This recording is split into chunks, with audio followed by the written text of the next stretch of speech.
We are looking at how to pronounce today's name and more confusing names, pronunciations as well. Stay tuned until the end of the video and to the channel to learn more fascinating pronunciations. Alright, so let's get into it. In Italian, it's pronounced as Mirabella.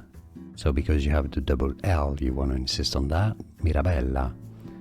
In Spanish, Mirabella, Mirabella. Now in English, generally, Mirabella, Mirabella.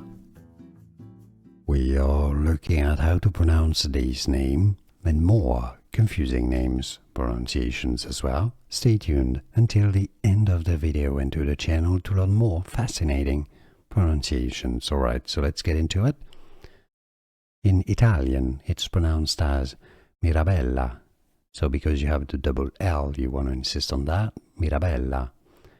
In Spanish, Mirabella, Mirabella. Now in English, generally, Mirabella, Mirabella.